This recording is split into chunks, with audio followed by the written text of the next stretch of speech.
they had a cigar from Nicaragua, which was the best-selling cigar. Therefore, I knew that Nicaragua and Honduras had beautiful land, beautiful climatic conditions, and with the proper seed, the Cuban seeds, you can have a very good harvest over there. It's a country like Cuba also, from where you can get from one region versus the other very different kind of soils, therefore tobacco, at different altitudes, again, which affects the tobacco, and thus different aromas, different flavors. When you mix these, really you can come up with beautiful cigars.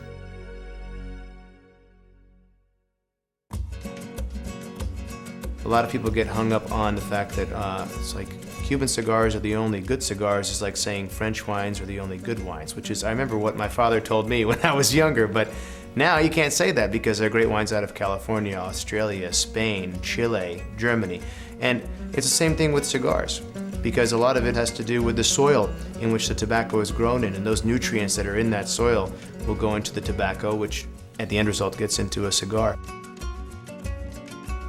Like when we're working on Italia, for example, we're saying, well, the people that like Brasilia, which is known as being a fuller-bodied cigar, they're going to like Italia or would want to smoke Italia. It needs to be full-bodied, so can we try a little bit of this Nicaraguan tobacco from this region, because we know the soil in this region is, you know, a blacker, clayer soil, and it yields a flavor that is a stronger flavor, and the plants are all sun-grown, so you know that that's going to be a stronger variety of tobacco. Can you put a little bit more of this Esteli Ligero in there?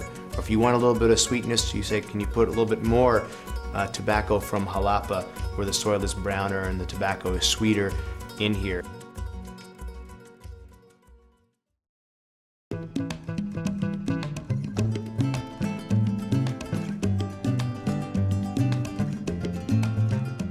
We grow for CAO, okay, the Cuban seed. Cuban seed is the, in my opinion, is the very good tobacco, no? It's very sweet, no? It has aroma, has good flavor. In my opinion, is the very great seed. It's very important that we choose the right seed. Normally, the middle of the field will have less traffic, less aggravation, less pressure, per se, and we let them flower. Getting the best seeds out of the strongest tobacco plants from the field. The strongest, largest tobacco plants are left in the field, and then, you know, they place a bag over them. And the reason why they're bagged is that you don't want the pollen from the weaker plants to be blown over and then to hit the stigma of a stronger plant. And you take native soil and you add more nutrients in it, and then you put the seeds in it, so that the seeds from the beginning has a beautiful start, so that when you transplant the seedling onto the field, the transplant operation will be less severe on the seedling.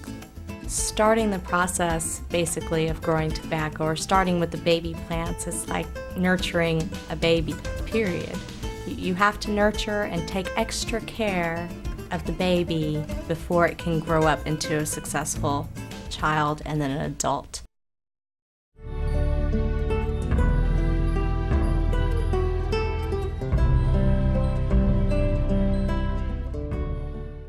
You have the right soil to start with, and you have the mother soil. So now it's going to merge, and we'll have a better chance of growing to a healthy plant. The seed we put in the greenhouse in September, no? In the greenhouse, the tobacco has more or less 40 days. The tobacco is in the field more or less 55 days. We're picking every week more or less 2 leaves. The total the leaf the plant have is more or less 14 and 16 leaves.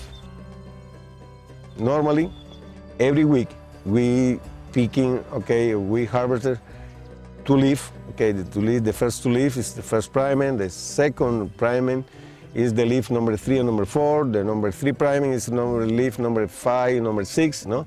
And the total, the priming is more or less 7 priming or 8 priming. Now, as you go up on the plant, There are different functions of these leaves. These leaves are called seco, viso, and ligero. Ligero comes from the top of the plant. Those leaves closest to the sun are thicker leaves, and those leaves are used to give strength to the cigar.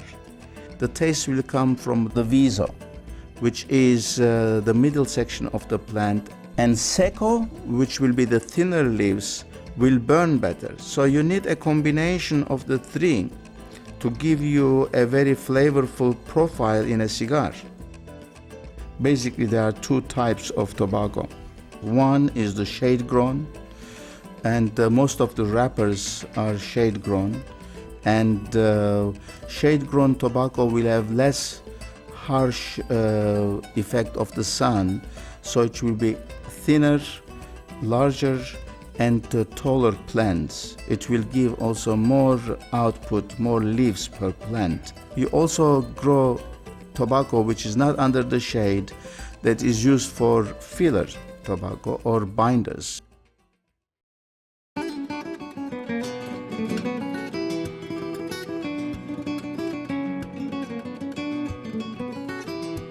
After the leaves are picked and brought into curing barns, each leaf is sewn one by one. It has to be hung to dry. None of this is done artificially. The reality is that sometimes the art of making a great cigar does ultimately begin with growing great tobacco. Without great tobacco, you can't do it. The tobacco going to the barn, no? And we have special equipment and special checking every day, and every night, 24 hours for day. And the barn is actually modernized, the ones that we are using, where you do not depend on the humidity or the temperature of the outside. You control the humidity and you control the temperature so that the leaves have a chance of losing the water content that they have slowly at the rate that you want. That will take about 6 weeks. And they will start to become brown. Once that they use their water content, we start to bring them down and move it to the plant.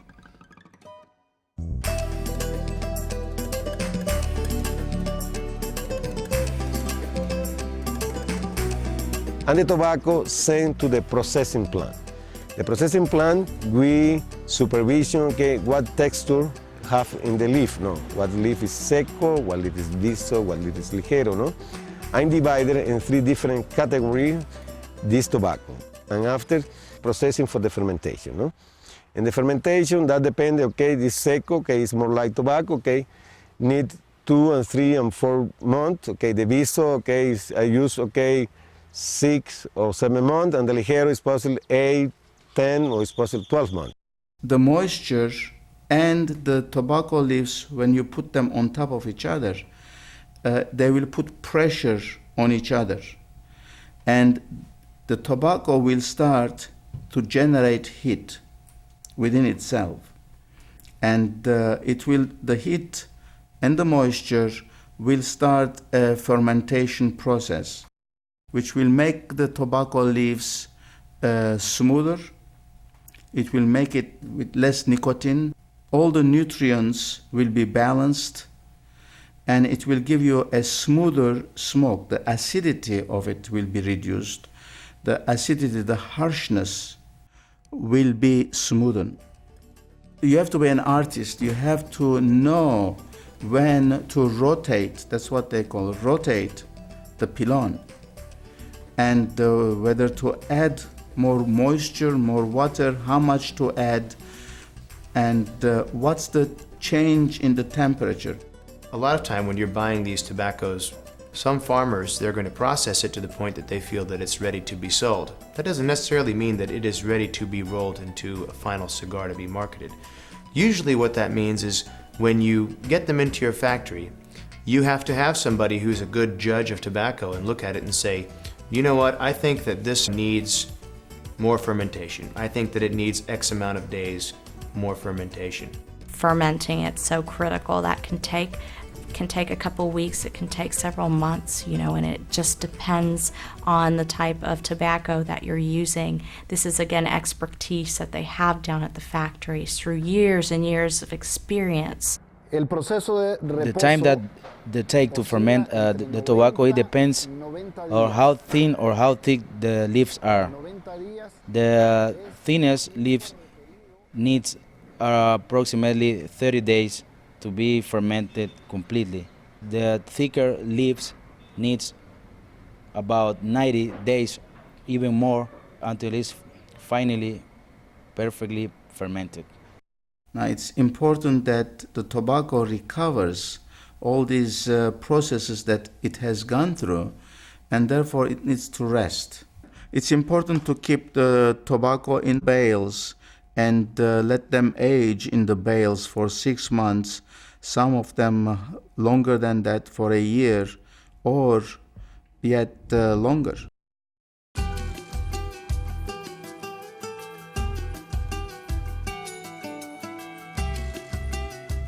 The next step, too, is to come out with a blend that marries well. The wrappers, the binders, the fillers.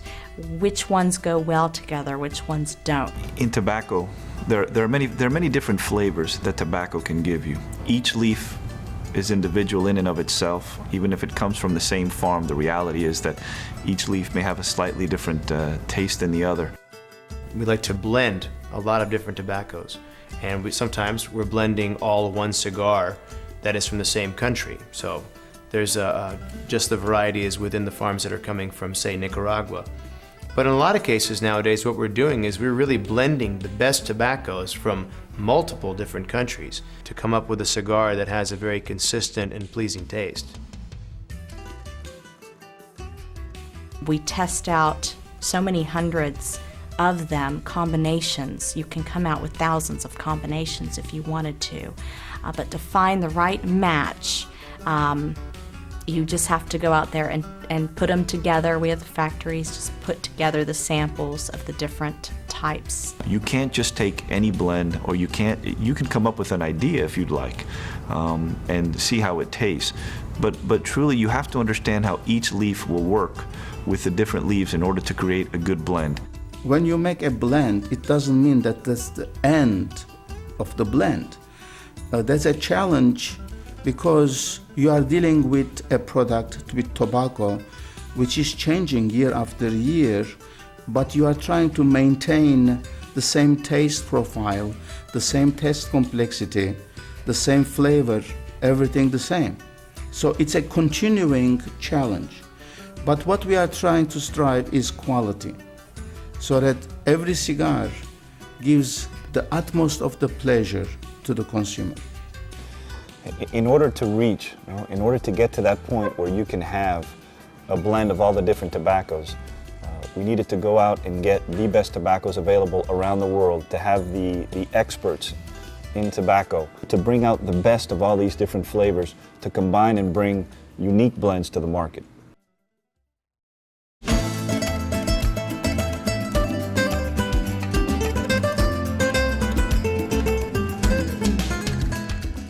What we have here is the binder, which is a thin leaf which is used to hold all the fillers. Next step is to place the other leaf according to the blend of each brand. She must roll this perfectly, this leaf, leaving some spaces between, in order to let the air flow through the bunch. Well, she's now rolling the bunch. It's almost when she finishes the process of bunching. And then cut the foot of the bunch according to the size and place it in a mold. Then they will take the mold and put it under the press, so that the tube that we have formed from these different leaves is more consistent, more round. And then we will take those and take it to the final roller who is going to put the wrapper on this cigar. Next step, she's putting out the wrapper with this another instrument called chaveta. She's cutting the upper and lower part of the leaf. She selected the best part of the leaves, which is usually the middle of the leaves. She begins the rolling process from the foot to the head of the cigars.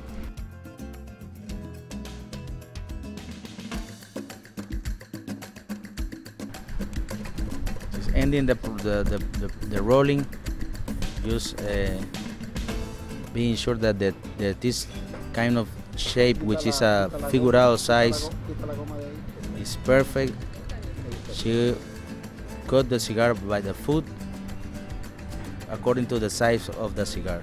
To gain consistency, what we do, like we have one size, let's say the Robusto size, we will have the same people making the Robusto day in and day out after, so that they know exactly how much Ligero to use, how much Viso to use, and how much Seco to use, so that they know the blend almost by heart.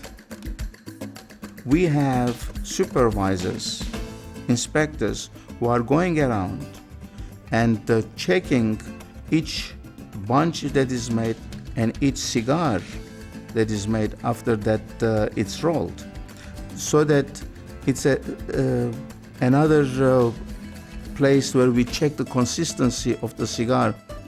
I think that ultimately when you're making a great cigar, to us one of the most important things is the ease of the draw of the cigar. What we do is we make sure every single one of our cigars goes through a draw test, where it's a machine that we have purchased that a lot of people, most factories in fact have this machine, but I don't think that most factories utilize it the way that we do. We've hired more people that stick the cigar into this chamber, basically, before the wrapper, the exterior portion of the cigar, is placed on the cigar itself. And then it has like a little speedometer looking gauge, and if the needle goes between 20 to 60, it passes our draw test, but if it's below 20 or above 60, then it's rejected because it's either too loose or it's too tight.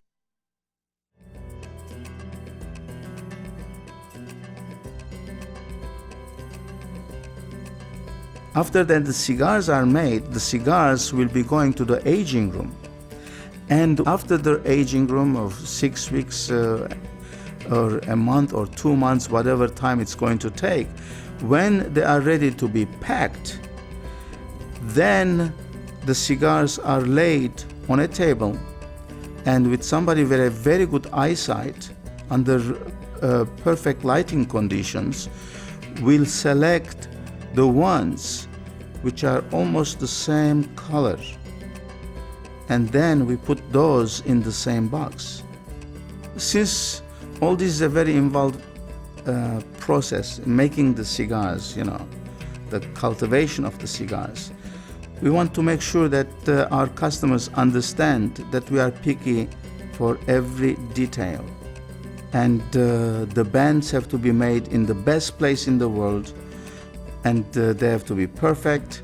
The boxes have to be perfect, so that we tell you we have not neglected any detail during this whole process, and we don't.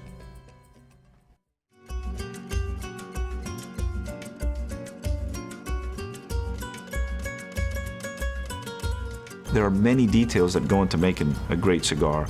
And if you stop at great tobacco, or if you stop ultimately at the blend, and if you stop, you can't stop anywhere down the chain, because there's just too many things that ultimately go into making that great cigar. So we know that ultimately you're only as good as your last cigar.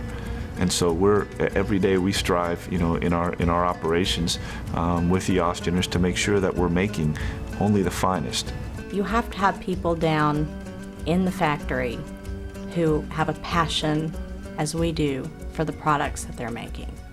Whether it's cultivating the seeds or plant harvesting, whatever area it's involved in, fermenting, you have to have the passion and the appreciation of the tobacco. Otherwise, the whole process will be rushed, and there's just, you can't rush the tobacco process. You have a vision that you want to be able to try to reach or accomplish or convey. And that vision is to have a cigar that is of a different level, a higher level of quality. And that has to do with the level of quality of the seed that you select from the plant, all the way through to the final product, the highest level quality finished product, finished cigar, so that when it burns evenly, so that the flavor that you yield, it's from the maximum potential that you have reached in every single leaf that goes into the cigar. And then when you have that, then you just achieve this kind of explosion of flavor that you enjoy on your palate. It's not just about a bundle of 30 or a bundle of 50 cigars. It's about draw testing every single cigar. It's about fermenting every single leaf. It's about, everybody working together to make this vision a reality. We were all born and we will all die. How you live life is very important, so that everybody who is involved in this chain of making the cigar is committed to make the best and try to achieve the best is the bottom line, I think.